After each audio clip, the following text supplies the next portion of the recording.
சேட்டு பணம் வேணும். இது வச்சு எவ்வளோ கிடைக்கும் சொல்லு.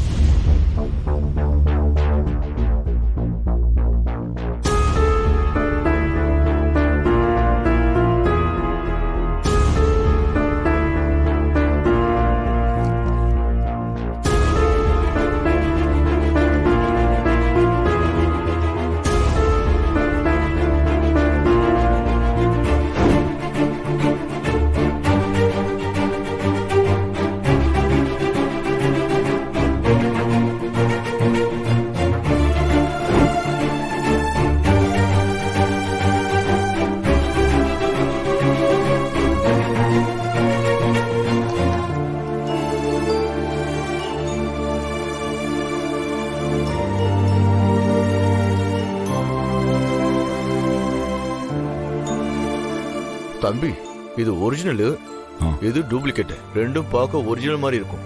இந்தாங்க பிடிங்க, பார்த்து பிடிங்க. தேங்க்ஸ் சேட்டு. வாங்க.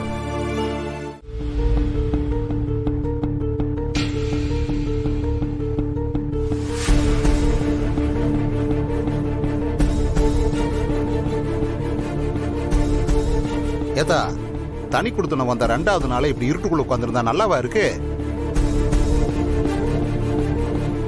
எனக்கு என்னமோ இதெல்லாம் சரியா படலத்தா. அத்தா எங்காரு, உன்னை இப்படி எல்லாம் பாக்குறதுக்கு மனசே கேட்க மாட்டேங்குதுதா. பேசாம நீ நம்ம வீட்டுக்கே வந்துருதா. வா. டேய், உனக்கு என்னடா பிரச்சனை? என்னமோ இதுவரைக்கும் இருட்டுக்குள்ள இருந்ததே இல்லாத மாதிரி பேசுற. ஏதா எங்காரு, சும்மா சும்மா எதையாவது பேசி என்னை வெறுப்பேத்திட்டு இருக்காது சொல்லிவிட்ட. என் பிள்ளைய தனியா கூட்டிட்டு வந்து இப்படி கஷ்டப்படுத்தணுமாக்கும். ஒரு வீட்டுக்கு வந்தா அங்க என்ன இருக்கு ஏது இருக்கு எதையும் பாக்குறது இல்ல. ஏதோ நம்ம எதிரில் இருக்கிறதுனால வந்து நின்னோம்.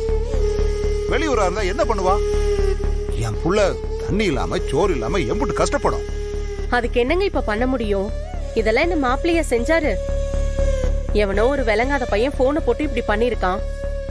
அதுக்கு மாப்பிள்ளைய குத்தம் சொல்லி என்ன ஆக போகுது? ஏய் காரடி, நீயும் என் ஆத்தாக்காரியும் சேர்ந்துதான் என் புள்ள வாழ்க்கை கெடுத்துக்கிட்டு இருக்கீங்க. என் புள்ள வாழ்க்கை நல்லா இருக்குன்னு நினைக்கிறீங்களா நீங்க? இந்த விஷயத்துல யாராவது தலையிட்டீங்க கொண்டே போடுவேன். அவன் அடகு வச்சதும் உண்மை, அவன் கழுத்துல போட்டுக்கிற செயின் கவரிங்கிறதும் உண்மை. இருங்க இருங்க இருங்க, இவ்வளவு பேசுறீங்கல்ல, இந்த ஆசாரி வருவான், நான் நிரூபிக்கிறேன்.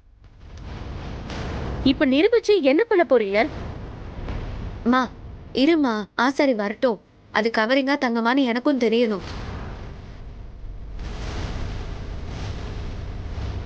டே, உன் செயினை கழட்டி கொடு. உன்கிட்ட தான் கேட்டுட்டு இருக்கேன். செயினை கழட்டி கொடு. கழட்டு.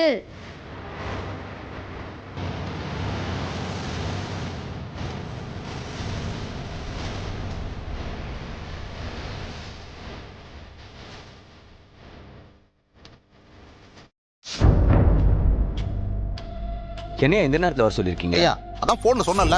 வாயா வாயா, இப்படி வாயா வா. அது அண்டல அந்த செயின் கொடு கொடு. ஐயோ ஆசாரி, இந்த செயின் கவரிங்கா தங்கமான்னு உரைச்சி பார்த்து சொல்லு.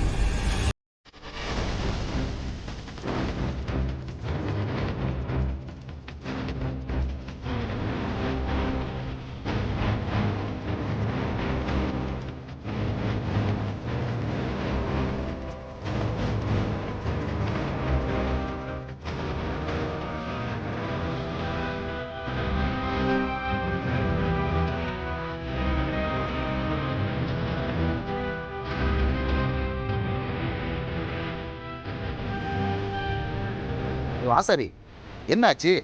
ஐயா இது தங்கம் தாயா. இதுல யாருக்கு சந்தேகம்? யோ ஆசாரி, அத கொஞ்சம் நல்லா பாரு. ஐயா இது 916 தங்கம்யா, 24 கேரட் கோல்டு. அதான் ஆசாரியே சொல்லிட்டார்ல, அப்புறம் என்ன? இந்தாயா, இந்தா இந்தா, நீ கிளம்பு. வரமா. இன்னும் என்னடா நின்னுட்டு இருக்க? போடா வெளியே. என் பேரை போட்டிருக்கிறது கவரிங் இல்ல தங்கம்னு இப்ப தெரிஞ்சதுல, இன்னும் என்னடா யோசிச்சுட்டு இருக்க? போடா வெளியே. என் பேரை அவ்வளவு தூரம் சொல்றான், பெரிய இவன் மாதிரி ஆசாரிய வரவழைக்கிற. அவ அடகு வச்சா உனக்கு என்ன, அவ அடகு வைக்கலன்னா உனக்கு என்னடா? பாட்டி எதுக்கு இப்ப அவரை திட்டுற? அவர் என் மேல இருக்கிற அக்கறையில தானே அப்படி நடந்துக்கிட்டாரு. அதுல எந்த தப்பும் இல்லல, விட்டுற. நீ இப்படி எல்லாத்துக்கும் விட்டுட்டு போறதாலதான் அவர் இஷ்டத்துக்கு ஆடிட்டு இருக்காரு. அம்மா, அவருக்கு ஏதோ ஒரு சந்தேகம், அதை தீர்த்துக்கணும்னு நினைச்சிருக்காரு.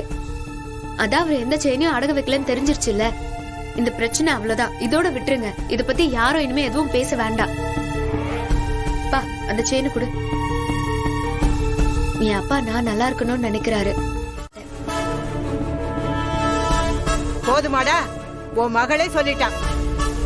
அவன் பொண்டாட்டி இருட்டு வீட்டுக்குள்ள இருக்க கூடாது, அடுப்பு எரியாம பட்டினிய கிடக்க கூடாதுன்னு ஓடி போய் அம்புட்டு பாத்துட்டு வந்திருக்கான்.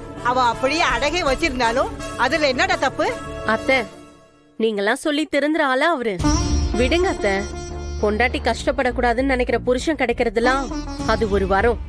அதெல்லாம் இவருக்கு புரியாது.